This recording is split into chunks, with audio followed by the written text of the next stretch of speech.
안녕하세요. 저는 연극하는 전윤수라고 합니다. 안녕하세요. 저는 빅퍼즐 문화연구소 그리고 모두를 위한 기독교 영화제 사무국장 강도현입니다.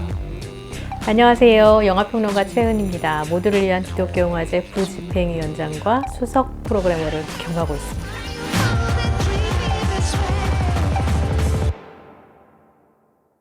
근데 오늘 저희 왜 모인 거예요?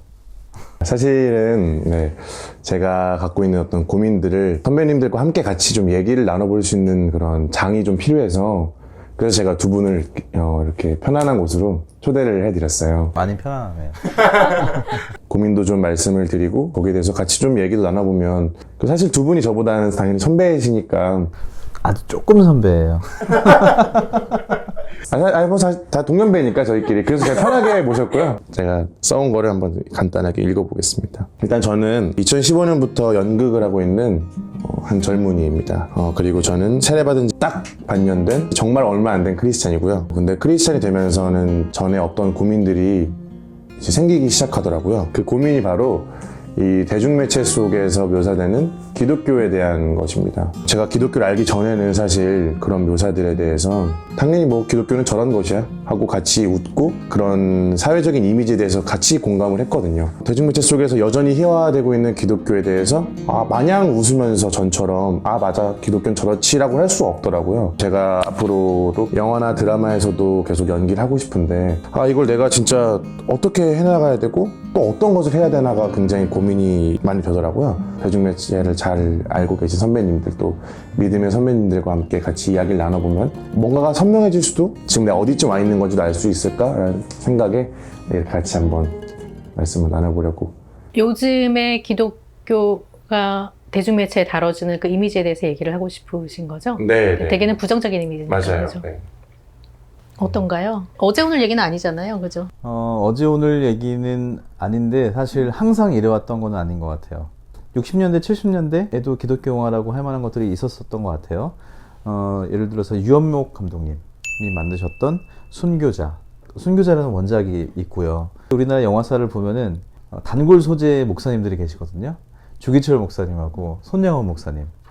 이 두 분을 소재로 한 영화, 사랑의 원자탄이라는 영화도 있었고, 또 저 높은 곳을 향하여 라는 영화가 60년대, 70년대에 있었고, 그 영화는 뭐 이렇게 희화화되는 그런 이미지는 아니었고요. 신앙의 선배로서 잘 따라야 하는 그런 위인을 담은 영화를 영화화했었고, 또 그것이 그냥 그리스도인들에게만 교감이 되는 것이 아니라 일반인들도 그 영화를 보고 향유를 했던 그런 영화였던 것 같아요. 또 82년도에 낮은 대로 임하소서라는 작품이나 또 강대진 감독님의 죽으면 살리라 라는 작품들이 이제 80년대 들어오면서 꼭 목사 아니더라도 따를 수 있는 어떤 그런 위인을 다뤘다는 측면에서 일종의 확장이 80년대에도 좀 이루어졌다라고 생각할 수도 있을 것 같아요. 맞나요?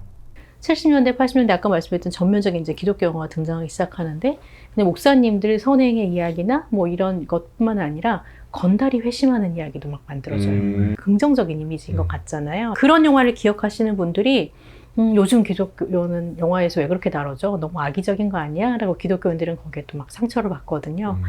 근데 사실 우리가 냉정하게 생각을 해보면 다 맥락이 있는 이야기들이거든요. 그러니까 70년대 그렇게 건달을 해심기 80년대 목사님들의 선행 이야기는 안 들어주신 거는 독재 정권이라는 굉장히 특수한 상황이 있어요.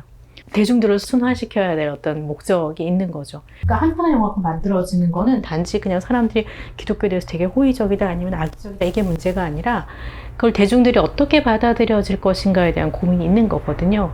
그렇게 생각하면 이게 또 90년대 가면 뭘로 갔냐면 희화하기 시작해요. 굉장히 가볍게. 투캅스나 할렐루야 이런 데서 그냥 헌금을 이렇게 훔치는 악당, 더 굉장히 웃기는 게 이제 다뤄지는가 하면 또 그리스도 거하시면 그리스도 예수를 죽은 자 가운데서 살리시니가 너희 안에 거하시는 그의 이름으로 말미암아. 이게 본격적으로 심각하게 다뤄지는 것은 사실 2000년대 중반이에요. 진짜 얼마 되지 않았네요. 네. 그 맥락을 교회 맥락이랑 조금 더 연결을 시켜보면 그게 조금 더 이해가 빠를 수 있을 것 같거든요. 이 유신 정권에서 또 그 전두환 정권으로 넘어올 때 기독교가 민주화 운동에 많이 참여를 한 분들도 계시지만 그렇지 못한 그러니까 침묵한 분들도 또 많이 있었단 말이에요. 사회적인 어떤 사건이나 측면에 목소리를 내기보다는 개인의 회심에 훨씬 더 강조를 했던 그런 교회의 분위기가 문화적인 컨텐츠 안에서도 고스란히 드러난다라고 할 수 있어요. 네, 그리고 80년대 또 무슨 일이 벌어지냐면요. 이제 교회가 대형화가 되기 시작해요. 빌리그레임 목사님 이런 분들 이제 대형 집회 오면서 큰 부흥이 일어나면서 이게 무시할 수 없는 집단으로 또 이렇게 부상을 하는 거거든요. 어떤 구체적인 상황이나 이런 게 아니라 지금 말씀하시는 교계의 상황과 영화계의 상황과 정치적인 상황과 대중들의 정서와 이게 다 맞물려 돌아가는 거죠. 근데 어떤 이유로든지 간에 기독교가 제도권과 혹은 정치와 긴밀한 관계를 맺어왔다라는 거는 사실인 것 같고요. 그 시절에 대한 평가가 지금 완전히 또 새롭게 되기 시작하면서 대형 교회와 조직의 문제와 시스템 문제가 되고 있는 것이 오늘날의 현실이라고 볼 수 있겠죠. 이제 이명박 정권이 들어서기 시작하면서 개독이라는 말이 사회에 유행하기 시작했잖아요.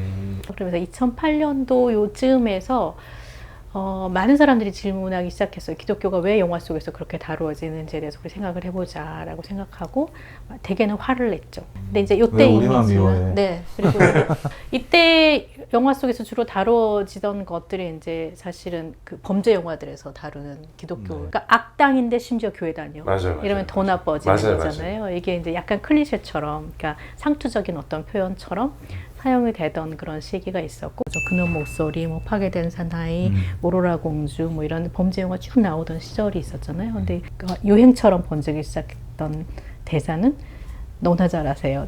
뭔지 아시죠? 네네네. 너나 잘하세요. 너나 잘하세요. 네, 친절한 금지 씨가 이제 그걸 다루면서 기독교인들이 너나 잘해라고 이제 얘기를 한 건데요.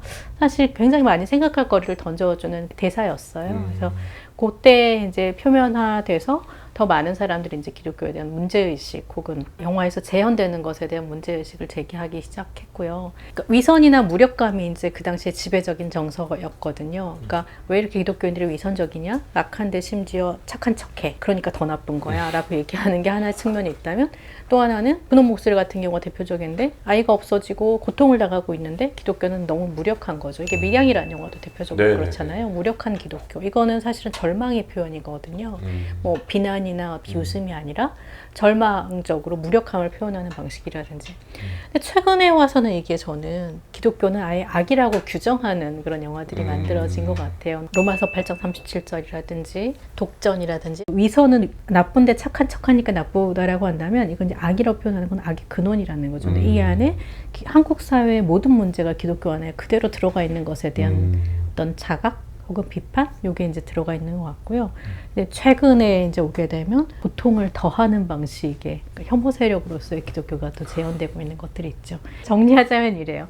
좀 굉장히 선한 이미지 혹은 선망의 대상이 되는 개화의 이미지, 이게 50년대, 60년대라면 70년대, 80년대는 착한 회심과 어떤 사회적으로 순기능을 하는 선한 일을 하는 어떤 그런 기능이나 교회에 관심이 있었다면, 착한 사람의 네, 이미지. 사람. 90년대는 약간 희화해서 웃기게 다뤘다가 2000년대 중반 정도 되면 위선적이고 그 무능력한 어떤 그런 모습으로 드러나는가 하면 2010년대 중후반 이후에는 악, 2020년에 가까워지는 이 시점에는 가해자, 그러니까 혐오 세력, 뭐 이렇게 이제 되는 거죠. 그러니까 아까 정리했던 것처럼 정치적인 이유나 교계의 어떤 이유, 여러 가지 이슈들이 다 같이 버무려져 있는 것 같은데, 그 이명박 정권과 박근혜 정권 이후에 사람들의 교회에 대한 인식의 변화, 이런 것들이 그런 문화 콘텐츠 안에 고스란히 들어가 있는 것 같거든요. 이명박 정권 때를 보면 그때 가장 유행했던 말이 장로 대통령 만들기였거든요.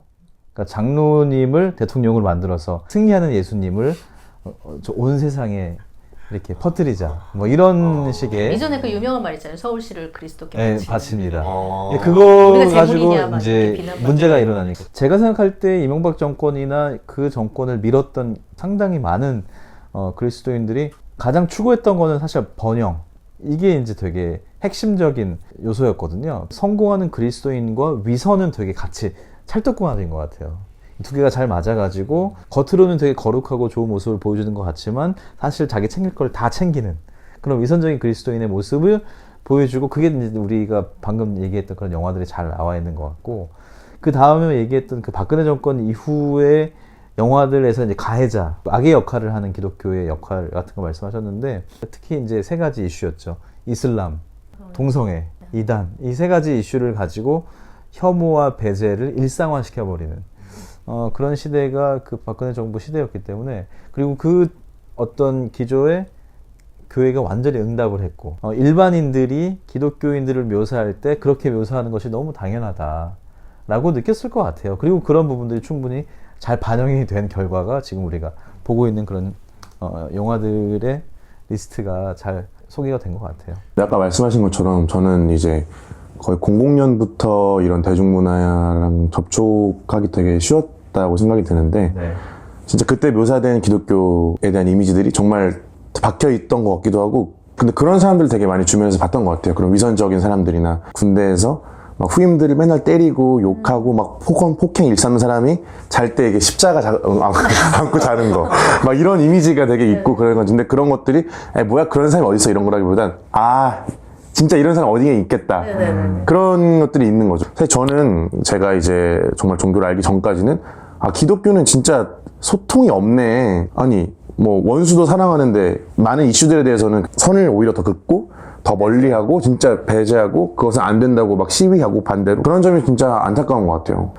이렇게 흐름을 타고면서 하나씩 짚어주시니까 그래서 내가 그렇게 받아들이고 있었구나 라고 더 정리가 되는 것 같아요. 최근에 이제 윤희에게라는 영화가 기독교 가정에서 성 정체성 때문에 더 억압받는 그런 이야기잖아요. 사실 한국 사회에서 소수자 정체성을 갖고 있는 사람은 힘들잖아요. 너무 억압받고 힘들다는 거 아는데 더 힘든 상황이 되는 것이 그 가정이 기독교 가정이기 때문에 그런 거거든요. 그러니까 기독교라는 것이 이중 억압의 장치가 되는 거죠. 억압 기제로 작동을 하는 거죠.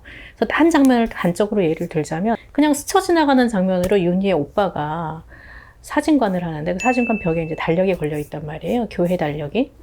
그걸 스쳐 지나가는 이렇게 보여주는 방식은 사실 한국 영화에서 2000년대부터 해왔던 일이에요. 예를 들면 우리들의 행복한 시간에 나오는 이나영의 엄마의 집에도 보면 십자가가 걸려 있고요. 그냥 십자가 걸려 있는 건 보여주는 거예요. 그냥 이 가정 그래 기독교 가정이구나를 알게 되는 거예요. 그놈 목소리 같은 경우에도 거실에 이제 십자가 걸려 있고 성경책 있고 이런 것들이 굉장히 초기에 중요한 이미지로 나온단 말이에요.